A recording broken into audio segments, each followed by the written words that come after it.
So I will be reading from the Gospel of Matthew, chapter 25, verses 14 through 30. For it is just like a man about to go on a journey. He called his own servants and entrusted his possessions to them. To one he gave 5 talents, to another 2 talents, and to another 1 talent, depending on each one's ability. Then he went on a journey. Immediately, the man who had received 5 talents went, put them to work, and earned 5 more. In the same way, the man with 2 earned 2 more.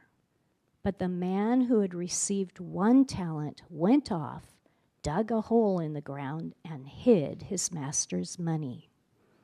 After a long time, the master of those servants came and settled accounts with them. The man who had received 5 talents approached, presented 5 more talents, and said, "Master, you gave me 5. See, I've earned 5 more talents." His master said to him, "Well done, good and faithful servant. You were faithful over a few things. I will put you in charge of many things. Share your master's joy." The man with 2 talents also approached. He said, "Master, you gave me 2 talents. See, I've earned 2 more talents." His master said to him, "Well done, good and faithful servant. You were faithful over a few things. I will put you in charge of many things. Share your master's joy." The man who had received 1 talent also approached and said, "Master, I know you. You're a harsh man, reaping where you haven't sown and gathering where you haven't scattered seed. So I was afraid and went off and hid your talent in the ground. See, you have what is yours." His master replied to him, "You evil, lazy servant. If you knew that I reap where I haven't sown and gather where I haven't scattered, then you should have deposited my money with the bankers, and I would have received my money back with interest when I returned. So take the talent from him and give it to the one who has 10 talents. For to everyone who has, more will be given, and he will have more than enough. But from the one who does not have, even what he has will be taken away from him. And throw this good-for-nothing servant into the outer darkness, where there will be weeping and gnashing of teeth." This is the word of the Lord. Let's talk about Matthew 25. Based on the message or the parable that you just heard read, any guesses as to why I would be doing this? Like, what does this symbolize? Any guesses? It's kind of obscure. Were you here the first gathering? Okay, you can't answer. No, not fragrance. This is just plain water. This is a mist. Do you know how the Bible describes our life here in this age on earth? Do you remember what James chapter 4 says? He asks, "What is your life? You are a mist that appears for a little while and then vanishes." I mean, we tend to think of our lives here. I mean, maybe you're going to live 90 years, maybe you're going to live 100 years, and we think that's a long life. Sure it is, but in respect to, or with respect to the length of world history and generations, 90 to 100 years is nothing. It's this on the timeline of world history. That's it. Like, you're here today, gone tomorrow. A generation comes and a generation goes. You probably know very little, if anything, about your great-grandparents. Maybe you heard some stories, but you don't really know much about them. That shows you how quickly time passes, that you will end your life here, as significant as it is, and you will be forgotten in a couple of generations. That's just the life on earth as just a vapor. The word's vapor. It's a mist. It's like steam. It appears for just a short time, and then it's gone. Now, let me make another point with another illustration. I'm not going to embarrass you, but is there anyone who's like me, who is nearsighted, who's kind of in the back rows, who's wearing glasses? Anyone? Okay. How about Cheryl? Can you take your glasses off for a second here? And tell me how many fingers I'm holding up. Can you see? Maybe 5? Not 5. There's 5. Your vision's not bad enough. I need somebody with worse vision. You ruined my illustration, but that's okay. You actually saw that.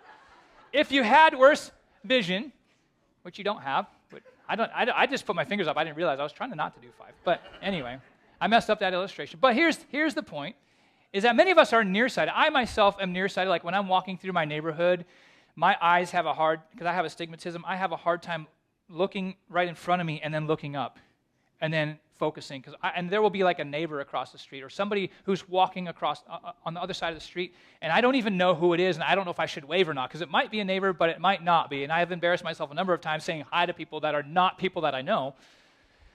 But we're nearsighted, and so I'm making 2 points here, 2 observations. 1, our lives are very short, like a mist. And 2, all of us tend to be nearsighted when it comes to how we think about our lives today. We spend most of our time thinking about the here and the now, the stuff that's right in front of us, rather than eternity, even though for those of us who follow Jesus and believe what the Scripture says, tells us that we will be alive in eternity. But instead, many of us, we suffer from sort of a myopia, of a nearsightedness, where we can only really see the things that are right in front of us, like our food, our clothing, money, work, possessions, comfort, physical appearance. All of this, if we're not careful, we can sort of default to this mode that we think this is really what life is all about. This is what matters really, is the stuff today, to the exclusion of thinking about the future. Now, some of you are actually more future-oriented. Some of us do think about the future, but even then when we think about the future, it's usually not that far out, is it?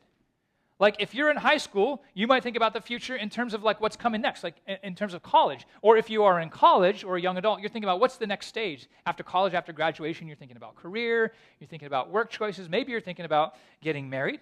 Or if you're married and you don't have kids yet, maybe you're thinking about that stage of life and you're thinking about having kids. And if you're older, you might think about eventually having grandkids, or you might think about your retirement. So even though we're looking into the future, we're not looking that far into the future. How many of us are regularly thinking further out into eternity? Maybe not many of us, because we say we believe in that. We just don't have, it feels very abstract. It feels very ethereal. But I assure you that eternity, in the Scripture's eyes and in God's eyes, is the real thing, and this is the prelude to it. And this time it's a mist. Our life here is a mist. We will exist 10,000 years from now. We will exist 10 trillion years from now, either with Jesus in his eternal kingdom or outside of it. And what Jesus wants to do, and what he's going to do in this parable that we just heard read, is reorient his disciples' vision beyond this short life. He wants to reorient and help us to see, to not be myopic, and to see further out into the future in a way that shapes how we live our lives today. Rather than let us go on investing our lives in temporary things that won't ultimately matter or last, Jesus wants to cure us of our nearsightedness, so we invest in our lives for eternity. The things that ultimately matter and that matter forever. So his teaching here is, I think of this parable and so much of his teaching as like corrective lenses, as glasses or as contacts. You know, if you wear glasses or you wear contacts, like you can't see clearly, and then you put those on, and it's all, oh wow, things crystallize, they become clear. And that's what this is like for the vision of our souls, to see clearly beyond just the immediacy of the things right in front of us, the tyranny of the urgent, out into the future, out into eternity. So these 2 observations I want you to consider. Life is short, like a mist, and we're nearsighted. Now, we can't do anything about, number 1, life is short. There's just nothing we can do about that. It is objectively short. But we can do something about our nearsightedness, how we see our lives, how we see reality. The heart of the message today is this, is invest your life for eternity. Simply that. Invest your life for eternity, which is going to require an eternal perspective. The reason that I think this is the big takeaway from this passage is because according to Jesus in this parable that we're looking at today from Matthew 25, we will give an account for our lives. We will give an account for our lives. So it's like, invest your life for eternity. Why? Well, because we are going to give an account for our lives. So Jesus tells 3 parables in chapter 25. And if you know me, I always feel the burden and desire to teach through the entire text, but because we're trying to finish Matthew by the end of this year, when Pastor Darren was creating the outline, he was like, I just could tell he was running out of time, and he was like, chapter 23, chapter 24, chapter 25, all in 1 week. So I was kind of like, I can't do all these parables, so maybe I'll do the first two, not because I want to avoid the parable of the sheep and the goats. I think it's important, but just for the sake of time. So I spent hours last week preparing to teach on the parables 2 and 3, on the parable of the wise and the foolish virgins, and then on the parable of the talents. And then I was just going to drop off number 3.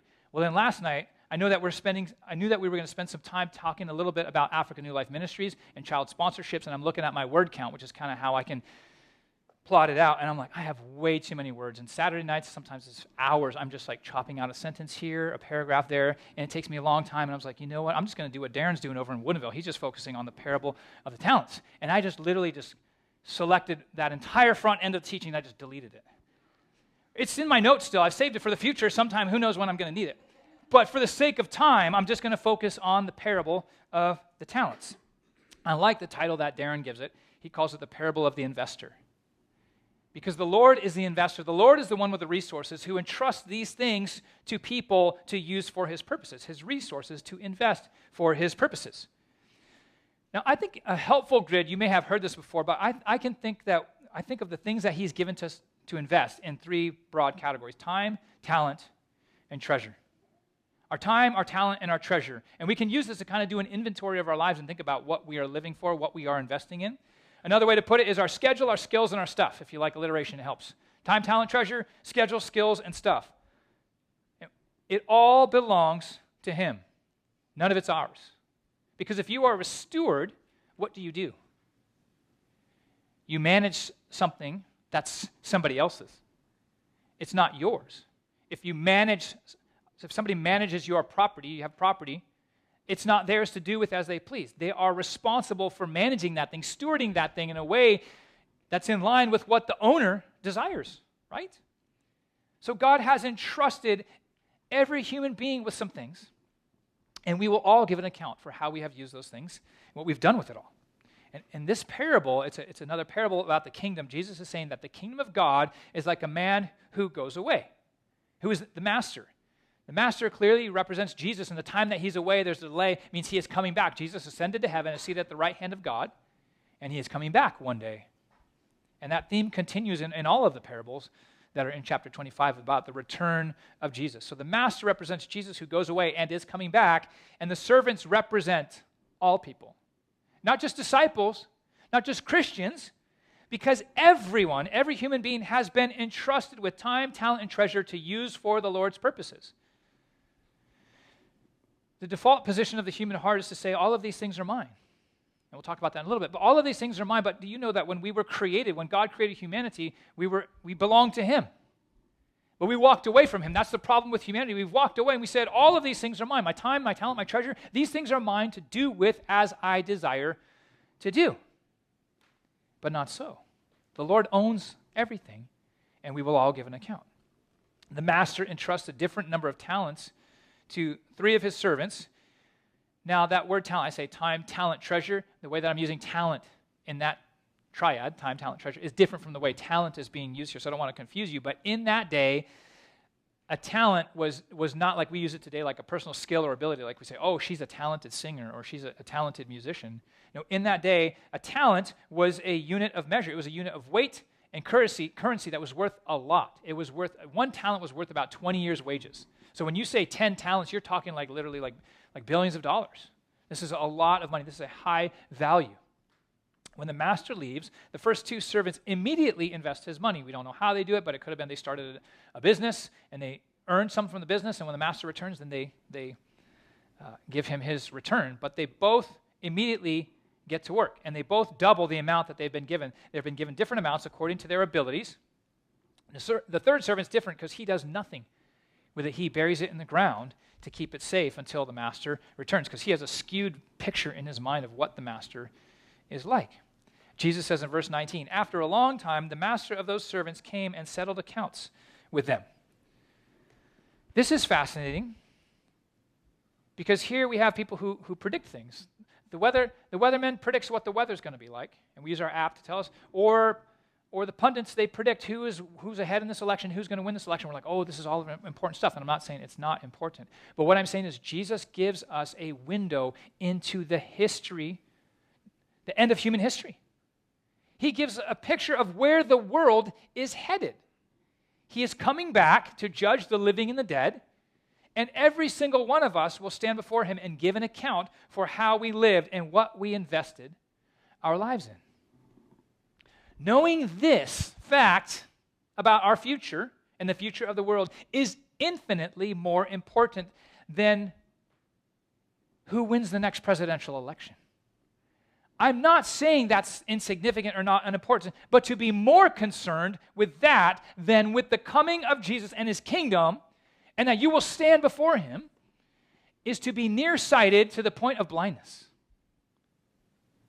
This is sobering. So significant. You and I will give an account for what we did with the time, talent, and treasure that he's entrusted to us for his purposes in the world. So rather than looking around and going, oh, look how they're using their money, and look how they're using their money, look what they're doing with their stuff,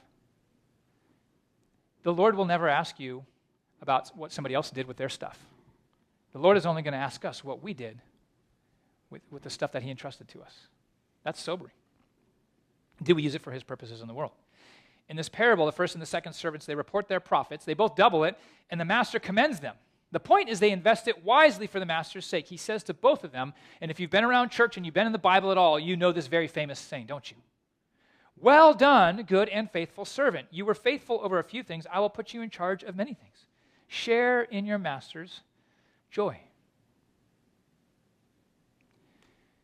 If you believe this day is coming, if you believe that this moment, as Jesus says, is coming, it has the power to radically reorient your life. It has the power to radically shape your priorities in your life and how you use all the things that the Lord has entrusted to you. So the question we should ask ourselves is, what are we living for? Knowing that this day is coming, what are we living for? And friends, I am not saying that I do this perfectly, and I certainly don't, because I'm so myopic so often. But in my heart of hearts, when I look at this is what I want to live for. I want to live for his commendation. I want to hear, well done, good and faithful servant. Share your master's joy. That's what I want to hear. It's an invitation. It's a command and an invitation to joy. In this life, if you are faithful with the few things that the Lord has entrusted to you, you will be entrusted with more in his kingdom. And we don't know all the shape and the form that all these things are going to take in the eternal kingdom of God in the new world that God creates. But we do know, based upon this parable and similar parallel passages to this, that in the kingdom, we will have various responsibilities and roles in the kingdom. In other words, there is work to do. It's not going to be endless recreation. There is work to do. Now, some of you are like, work is like a four-letter word. It's a dirty word because work can be so frustrating here. Some of you hate your jobs. But work is not going to be a bad thing there. The reason that work can be bad here is because we work in a world broken and frustrated by sin. But our work in the kingdom will always be good, it will be productive, and it will be satisfying. It will never be frustrating. So you know enough of the taste of satisfying work, don't you? Like something that you actually care about, that you do, you can take pride and feel good about a job well done. It's fulfilling. We all long for fulfilling work, don't we? In the kingdom, it will be fulfilling. We will be satisfied completely and fully, always, whatever the Lord has for us to do. We will be joyfully working and ruling creation with King Jesus. Do you know that this is why we were created? There was work to do in the garden. Before sin entered the world, there was work. We were actually created to have dominion over creation, that God was king, but here's the problem. We said, no, we don't want a king over us. We want to be our own kings and queens. We want to have the authority, so we usurped the authority and we broke our world. When we violated and transgressed and rebelled against the rightful authority of the king. But our God is so good and he is so kind that he sent his son Jesus, who is the rightful king, to bring the rebels back to him, to bring proper order again, where we are in right relationship with him through the forgiveness of our sins, which he accomplished by his death on the cross, so that when he returns, he will set up his kingdom, and we will rule with him, which is the original vision, that we will be ruling over creation in a way that is completely satisfying and full of joy. And that's how I know, by the way, why this will be fulfilling work. Because did you notice he says, share in your master's joy, right after he said you're going to be in charge of a bunch of stuff. Share in your master's joy. He wouldn't say that if it was going to be frustrating and dissatisfying. The world is just full of disappointment after disappointment, sorrow after sorrow, frustration after frustration. You know this. So imagine a world in which joy is unending, and productivity and goodness abounds, and you're never frustrated, but you're always fulfilled and completely satisfied. The future that Jesus has secured for his people by dying for their sins and reconciling them to God is one of unending joy. So our joy in God forever with Jesus is the great end for which we were created and the great end for which we were saved.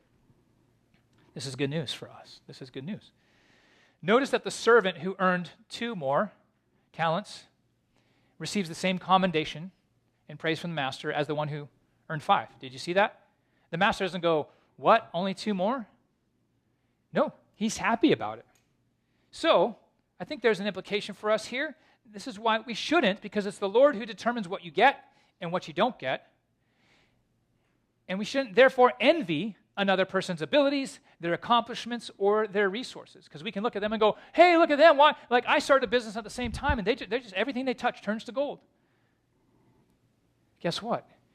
If their stuff turns to gold, it's because God gave them that ability, and God is blessing them. And then it's up to that person to be faithful with what they have produced.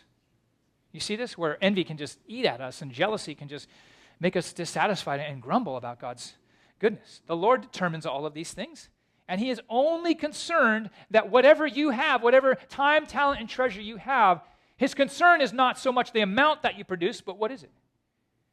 It's whether or not you're faithful. Faithfulness is all that matters here.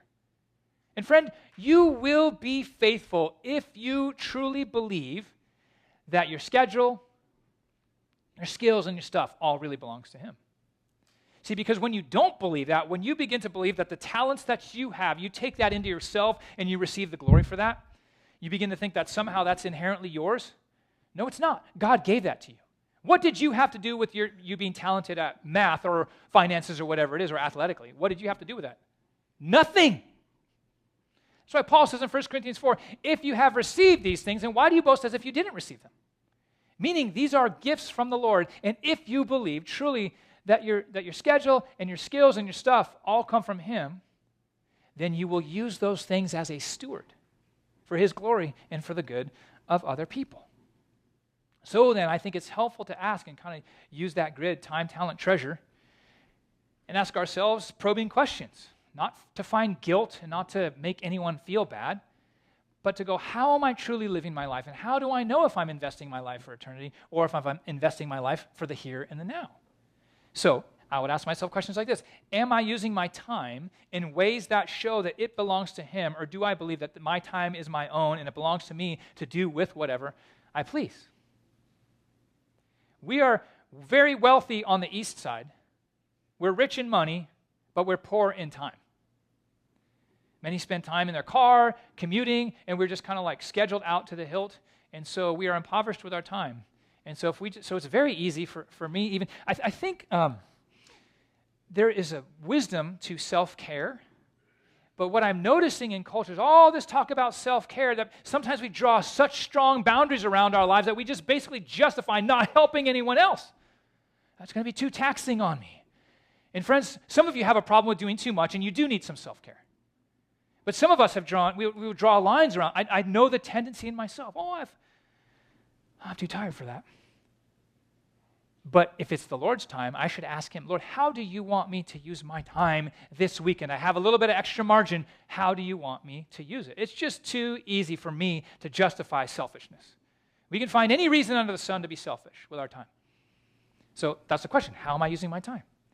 Am I using my treasure, my money, for the Lord's purposes? The things that he cares about. Now, I don't know if you remember this, but a few weeks ago when we were in Matthew 19, in the story of the rich young ruler, I kind of gave you 3 broad buckets to think about investing in eternity. So there's some overlap here. I love when the themes kind of cross over, but talked about giving our money toward mission, giving our money toward ministry, and giving our money to help people in need. Those 3 broad buckets of ministry, mission, and helping people in need. Or when I get extra money in the bank account, some money comes back to me in return for something, do I immediately think, and yes, I will tell you, my inclination is to go, what can I do with this for me? And I'm trying, as I grow, to retrain my thinking to go, this is God's money, and Lord, what do you want me to do with this? If God has blessed you, and he has blessed many of you with financial means, I don't think it's so much about how much we have as it is about how much we keep. That I don't think you should feel guilty if the Lord has blessed you financially, that you're sinning somehow. No, but it's really the question of, am I being generous? How much should I keep and how much should I give away? Our bank accounts, our credit card statements, our receipts will tell us where our hearts are. Jesus says, where your treasure is, there your heart will be also. So if I look at the way that I use my money, you look at the way that you use your money, that will tell you what you truly value. And what really matters to our hearts. And are we investing this material wealth in what God has says is important in life? What about the talents, the talent piece, the abilities that we have? Am I using my talents for the Lord's sake? Am I using the abilities that God's given me for his glory and the good of others? Now, here's what I love about church life, and that I hope is a vision for us at Imprint, is that the Lord has given you, if you're a part of his church, so many skills that can be used for the sake of Jesus and what he wants to do here. From decor to accounting to teaching, whether it's kids upstairs or it's adults in the church through Bible studies, to construction. I think of Randy Shadow, who's helping us fill in the trench for us. And basically, you use your time, your talent, and your treasure, thank you, Randy, to do this, to invest in the purposes of the Lord. And he's not the only one. So many of you are serving and using your gifts, construction, graphics, tech, to holding babies on a Sunday morning. God has given us gifts. And it's a sad thing when we sit on our hands and we say, I'm not going to use what God's given me. And friends, I do not say this because I'm trying to motivate you to serve so we can just make you busier. But there's a life that God has created for us to live. And I fear that many of us, we sit on our hands, we don't do anything. We've, in the name of self-care or whatever it is, and we're missing out on this aspect of using our talents to serve Jesus in the church, what the Lord has given you to invest in. So then we ask, am I living with the second coming of Jesus in mind? Yeah, look down into the future of your life here on earth, but don't stop there. Keep looking into the future to that day when you stand before Jesus, to see what you have done with what he has entrusted you with. Are you investing your life for eternity? Now back to the parable, the third servant who hides the talent in the ground. Who does this person represent? He represents the unbelieving person who wastes what the Lord has given them to steward. They ultimately waste their life here with no thought of investing in eternity, so they suffer for it. The master says in verse 30, "Throw this good-for-nothing servant into the outer darkness where there will be weeping and gnashing of teeth." This is Jesus' way of speaking about hell. And if you've been with us through the Gospel of Matthew, you know that this is something that he talks about. Doesn't bring me any joy to talk about it, but he thought it was important to say. So I think it's important to say that I'm not more morally conscious or something or just than Jesus is, and this is his stuff. And he knows more about reality. He knows more about the future of world history and about salvation history than I do. So I think we need to take seriously what he says. This is his way of speaking about the utter ruin and misery that comes upon those who reject him and his purpose for their lives. In the end, he will give you what you want. If you want life with him in his kingdom, and you trust him for that, then he will give that to you. And if you don't want Jesus now, and you've shown that through your life that you don't want Jesus now, that when you see him on that day, he'll say, you don't want life with me? Okay, I'll give you what you want. You don't have to have life with me. But then you need to know this, is that to be separated from Jesus, who is the very source of life, is to live in a place of death and misery and eternal ruin. So if we don't want life with him, he says, okay, I'll give you what you want. So we don't put the blame on Jesus for being so mean and grouchy. He's giving us what we've chosen. So the question that we have to land on in considering this parable is, what are you living for? Are you more focused on the here and the now, like advancing your career, which, by the way, is not wrong to do well and to think about your career. But if that becomes your obsession, your primary, advancing your career and being comfortable and stockpiling away money. And it's sort of all about you. Yeah, that's a way to live, and people do that. But are you more focused on that here and now? Or are you deeply committed to and wanting to grow in your commitment to investing your life for eternity because you know that Jesus is coming again? Because you know that the time and the talent and the treasure that he's entrusted you is his, and you're called to be faithful with that. And then you know that you'll have to give an account for that. Is your mind set on the things of earth or the things of eternity? This makes me think of Colossians chapter 3, the first 4 verses.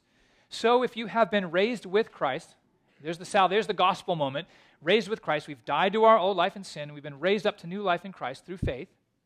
He says, if that's your story, if you've been raised with Christ, and as he's talking to the Colossian church, this is your story, and I would say the Imprint, this is your story, if you believe in him. Seek the things above, where Christ is, seated at the right hand of God. Now here's the focus point. Set your mind on the things above, not on earthly things. The things of eternal importance, not the things of just temporal importance right now. For you died, meaning you've died to your old life apart from him, and your life is hidden with Christ in God. When Christ, who is your life, appears, let me stop right there. Notice how he describes Christ, who is your life, not your Sunday hobby, not your just, I have a little bit of Jesus sprinkled, a little bit of spirituality sprinkled across my life. No, your very life is defined by Christ. When Christ, who is your life, appears, there it is, appears, he is going to appear, then you will also appear with him in glory. Meaning that those who die in Christ today, if you die before he comes back, you go to be with him. And when he comes back, he is bringing the saints with him. In short, in other words, set your minds on eternity. Jesus is coming again. Life is so short. It's a mist. You're here today, you're gone today. Maybe. One generation comes, a generation goes, and we're gone. Are you living to hear, well done, good and faithful servant? Share in your master's joy. For my money, there's no sweeter words than that. There's no greater invitation to unending joy with him. Oh, that God would give us grace to believe this and to live for the day when we see Jesus. And this stuff here, we're not taking it with us. The cool new car, the kitchen remodel, the house, the TV, the money, doesn't mean anything then, but it means something now if we use it for his purposes that ripple into eternity.